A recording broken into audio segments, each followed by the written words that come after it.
ಶ್ರೀ ಗುರುಭ್ಯೋ ನಮಃ. ಓಂ ಗಂ ಗಣಪತಯೇ ನಮಃ. ಓಂ ಅದ್ರಾಂ ದತ್ತಾತ್ರೇಯಾಯ ನಮಃ. ತುಲಾ ರಾಶಿಯವರಿಗೆ ಡಿಸೆಂಬರ್ ತಿಂಗಳ ಮಾಸ ಭವಿಷ್ಯ ನೋಡಿ. ಉದ್ಯೋಗ ಕ್ಷೇತ್ರ ತುಂಬ ಚೆನ್ನಾಗಿದೆ ಈ ಮಾಸದಲ್ಲಿ. ವ್ಯಾಪಾರದಲ್ಲೂ ಕೂಡ, ಅದರಲ್ಲೂ ವಿಶೇಷವಾಗಿ ನಿಮ್ಮ ಕೆಲಸಗಾರರು ತುಂಬ ಮುತುವರ್ಜಿಯನ್ನು ವಹಿಸಿ ಕೆಲಸ ಮಾಡುವುದರಿಂದ ನೀವು ಲಾಭವನ್ನು ಗಳಿಸಬಹುದು. ಆದರೂ ಕೂಡ ತುಲಾ ರಾಶಿಯವರು ಕಂಪ್ಲೀಟ್ ಆಗಿ ಸೇಫ್ ಅಂತ ಹೇಳಲಿಕ್ಕೆ ಬರೋದಿಲ್ಲ. ಯಾಕೆ ಅಂದರೆ ನೋಡಿ, ಒಂದು ಪಂಚಮ ಶನಿಯ ತೊಂದರೆ ನಿಮಗೆ ಖಂಡಿತವಾಗಿ ಮುಂದುವರಿತಾ ಇದೆ. ಅದರ ಜೊತೆಗೆ ಗುರುಬಲ ಕೂಡ ಇಲ್ಲ. ಅಂದರೆ ಅಷ್ಟಮದ ಗುರು ಇದ್ದಾನೆ, ಒಳ್ಳೆಯ ಫಲವನ್ನು ಖಂಡಿತವಾಗಿಯೂ ಕೊಡೋದಿಲ್ಲ. ಸೊ ಹಾಗಾಗಿ ಇನ್ನು ಯಾವ ವಿಷಯದಲ್ಲಿ ನೀವು ಎಚ್ಚರಿಕೆಯನ್ನು ತೆಗೆದುಕೊಳ್ಬೇಕು, ಅದರ ಪರಿಹಾರವನ್ನು ಯಾವ ರೀತಿಯಾಗಿ ಮಾಡಿಕೊಂಡ್ರೆ ನಿಮ್ಮ ಕಷ್ಟಗಳು ಅಥವಾ ಸಮಸ್ಯೆಗಳಿಗೆ ನೀವು ಪರಿಹಾರವನ್ನು ಕಂಡು ಹಿಡಿಯಲಿಕ್ಕೆ ಸಾಧ್ಯತೆ ಇದೆ ಅಂತ ಅನ್ನೋದನ್ನು ಇವತ್ತಿನ ವಿಡಿಯೋದಲ್ಲಿ ನಾವು ನೋಡ್ತೇವೆ. ತಮಗೆಲ್ಲರಿಗೂ ಹಾರ್ದಿಕವಾದಂತಹ ಸ್ವಾಗತ ವೀಕ್ಷಕರೇ.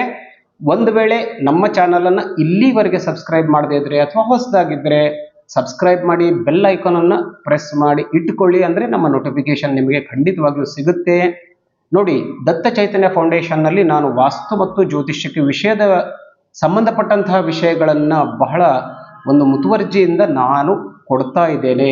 ಸಾಕಷ್ಟು ಅದರಲ್ಲಿ ಸಂಶೋಧನೆಯನ್ನು ಮಾಡಿಬಿಟ್ಟು, ಸಾಕಷ್ಟು ಅಭ್ಯಾಸವನ್ನು ಮಾಡಿಬಿಟ್ಟು ನಾನು ಈ ವಿಷಯವನ್ನು ನಿಮಗೆ ಹೇಳ್ತಾ ಇದ್ದೇನೆ. ಕೋಇನ್ಸಿಡೆಂಟ್ಲಿ ಒಂದಷ್ಟು ವಿಷಯ ಮ್ಯಾಚ್ ಆಗದೇ ಇರಬಹುದು. ಅದಕ್ಕೂ ಕೂಡ ನಿಮ್ಮ ಮೂಲ ಜಾತಕದಲ್ಲಿರುವಂಥ ಒಂದಷ್ಟು ದೋಷಗಳಿರಬಹುದು, ಅಥವಾ ಒಂದು ಒಳ್ಳೆಯ ವಿಷಯಗಳು ನಿಮಗೆ ಈ ಸಂಬಂಧಪಟ್ಟಂಥ ವಿಷಯಗಳು ಮ್ಯಾಚ್ ಆಗದೇ ಇರಲಿಕ್ಕೂ ಕೂಡ ಸಾಧ್ಯತೆ ಇದೆ. ಅದೇ ರೀತಿಯಾಗಿ ನೋಡಿ ವೀಕ್ಷಕರೇ, ಒಂದು ವೀಕ್ಷಕರ ಒಂದು ಅಭಿಪ್ರಾಯದಂತೆ ನಾನು ಪ್ರತಿ ಮಾಸದಲ್ಲೂ ಒಂದು ಶನಿ ಶಾಂತಿಯ ಕಾರ್ಯಕ್ರಮವನ್ನು ಕೂಡ ಇಟ್ಕೊಂಡಿದ್ದೇನೆ ಗಾಣಗಾಪುರದಲ್ಲಿ.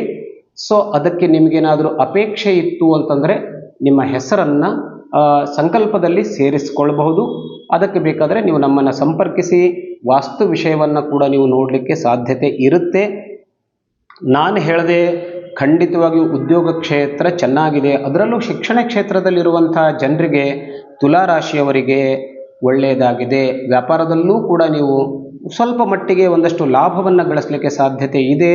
ಪುಸ್ತಕಕ್ಕೆ ಸಂಬಂಧಪಟ್ಟಂಥ ವ್ಯಾಪಾರ ಮಾಡ್ತಾ ಇದ್ದರೆ, ಯಂತ್ರೋಪಕರಣಗಳನ್ನು ವ್ಯಾಪಾರ ಮಾಡ್ತಾ ಇದ್ದರೆ ಖಂಡಿತವಾಗಿಯೂ ನಿಮಗೆ ಅನುಕೂಲತೆ ಇರುತ್ತೆ. ಇನ್ನು ಇದನ್ನು ಬಿಟ್ಟು ನೋಡಿ, ನಾನು ಹೇಳಿದೆ ಒಂದಷ್ಟು ಅಜಾಗರೂಕತೆಯಾಗುವಂತಹ ಸಾಧ್ಯತೆ, ಗಾಯವಾಗಬಹುದು, ಅಪಘಾತವಾಗಬಹುದು. ಖಂಡಿತವಾಗಿಯೂ ಅಜಾಗರೂಕತೆಯನ್ನು ಮಾಡಿಕೊಳ್ಬೇಡಿ, ಬಹಳಷ್ಟು ಎಚ್ಚರವಾಗಿರಿ. ನೋಡಿ, ಒಂದು ಒಳ್ಳೆಯ ವಿಷಯ ಅಂತಂದರೆ, ಯಾವುದಾದ್ರೂ ಬಹಳ ಪೆಂಡಿಂಗ್ ಇರುವಂಥ ಕೋರ್ಟ್ ಕೇಸ್ ಇತ್ತು ಅಂತಂದರೆ ಸ್ವಲ್ಪ ಅದರಲ್ಲಿ ಅಂತಂದರೆ ಮೂವ್ ಆಗುತ್ತೆ ಅಂತ ಕಾಣಿಸ್ತಾ ಇದೆ. ಡಿಸಿಷನ್ ಬರುತ್ತೆ ಅಂತ ಹೇಳಲಿಕ್ಕೆ ಬರೋದಿಲ್ಲ. ಆದರೆ ಆ ಕೇಸು ಒಂದು ರೀತಿಯಾಗಿ ಡೆಡ್ ಆಗಿರುವಂಥ ಕೇಸಿಗೆ ಒಂದಷ್ಟು ಮರುಜೀವ ಬರುವಂಥ ಸಾಧ್ಯತೆ ಇರುತ್ತೆ. ಇನ್ನು ಅವಿವಾಹಿತರಾಗಿದ್ದರೆ ಮದುವೆ ಯೋಗಕ್ಕೆ ಸ್ವಲ್ಪ ವೇಟ್ ಮಾಡಬೇಕು. ಇನ್ನೂ ಅಷ್ಟು ಪ್ರಯತ್ನವಂತೂ ಮುಂದುವರಿಸಿ, ಪ್ರಯತ್ನಕ್ಕೆ ಫಲ ಖಂಡಿತವಾಗಿ ಸಿಗುತ್ತೆ. ನಿಮಗೆ ಶುಭ ಕಾಲ ಇರಲಿ ಅಶುಭ ಕಾಲ ಇರಲಿ, ನೀವು ಪ್ರಯತ್ನ ಎಷ್ಟು ಜಾಸ್ತಿ ಮಾಡ್ತಿರೋ ಅಷ್ಟು ಅಶುಭ ಕಾಲ ನಿಮಗೆ ಶುಭ ಕಾಲವಾಗಿ ಪರಿವರ್ತನೆ ಆಗುತ್ತೆ. ದೇವರ ಉಪಾಸನೆಗಳನ್ನು ಖಂಡಿತವಾಗಿಯೂ ಮಾಡಿಕೊಳ್ಳಿ. ನೋಡಿ, ಆರೋಗ್ಯಕ್ಕೆ ಸಂಬಂಧಪಟ್ಟಂತೆ ಎಚ್ಚರಿಕೆಯನ್ನು ವಹಿಸಿಕೊಳ್ಳೋದು ಬಹಳ ಅವಶ್ಯಕತೆ. ಯಾಕೆಂದರೆ ಇಲ್ಲಿ ವಿಶೇಷವಾಗಿ ನೋಡಿ, ಮಾನಸಿಕ ನೆಮ್ಮದಿಗೆ ಹೊಡೆತವನ್ನು ಕೊಡುವಂಥ ಸಾಧ್ಯತೆ, ಮಾನಸಿಕ ಪರಿಸ್ಥಿತಿ ಬಿಗಡಾಯಿಸುವಂಥ ಸಾಧ್ಯತೆ ಇರೋದರಿಂದ ಅಲ್ಲಿ ಬಹಳಷ್ಟು ಕಾಳಜಿಯನ್ನು ಖಂಡಿತವಾಗಿಯೂ ತೆಗೆದುಕೊಳ್ಳಿ. ಪ್ರಯಾಣ ಯೋಗ ಖಂಡಿತವಾಗಿಯೂ ಈ ಮಾಸದಲ್ಲಿ ಕಾಣಿಸುತ್ತೆ. ಆದರೆ ವಿಥೌಟ್ ಪ್ರಿಪರೇಷನ್ ಸಡನ್ನಾಗಿ ಎಲ್ಲೂ ಪ್ರಯಾಣಕ್ಕೆ ಹೋಗಬೇಡಿ. ಒಂದು ಪ್ಲ್ಯಾನನ್ನು ಮಾಡಿಬಿಟ್ಟು ಒಂದು ಶಿಸ್ತುಬದ್ಧವಾಗಿ ಪ್ರಯಾಣವನ್ನು ಮುಂದುವರಿಸಿ, ಕೆಲಸದ ನಿಮಿತ್ತವಾಗಿ ಅನಾವಶ್ಯಕವಾಗಿ ಪ್ರಯಾಣವನ್ನು ಮಾಡಬೇಡಿ. ವಿದ್ಯಾಭ್ಯಾಸದಲ್ಲಿ ಪ್ರಯತ್ನ ಇನ್ನೂ ಹಾರ್ಡ್ ವರ್ಕ್ ಜಾಸ್ತಿ ಆಗಬೇಕು, ಇಷ್ಟು ಸಾಕಾಗೋದಿಲ್ಲ. ಇದರಿಂದಂತೂ ನಿಮಗೆ ಲಾಭ ಖಂಡಿತವಾಗಿಯೂ ಸಿಗೋದಿಲ್ಲ.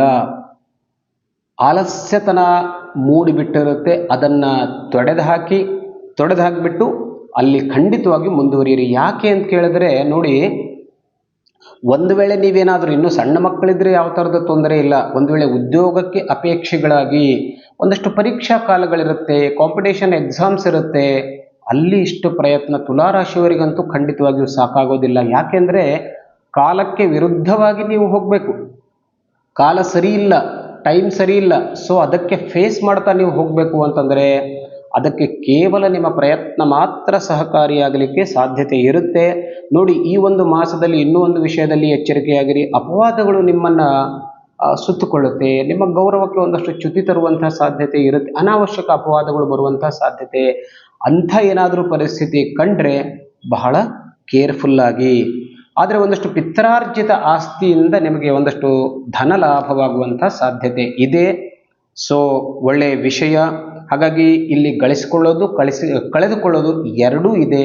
ಕಳೆದುಕೊಳ್ಳೋದು ಜಾಸ್ತಿ ಆಗುವಂಥ ಸಾಧ್ಯತೆ ಇರೋದರಿಂದ ಎಲ್ಲಿ ದುಡ್ಡು ಕಳೆದು ಹೋಗ್ತಾ ಇದೆ ಅಂತನ್ನೋದನ್ನು ನೀವು ಎಚ್ಚರಿಕೆಯಿಂದ ನೋಡಿಕೊಳ್ಳಿ. ಅಲ್ಲಿ ಹೋಗದಂತೆ ಪ್ರಯತ್ನವನ್ನು ಮುಂದುವರಿಸಿ, ಅದರಿಂದ ಲಾಭ.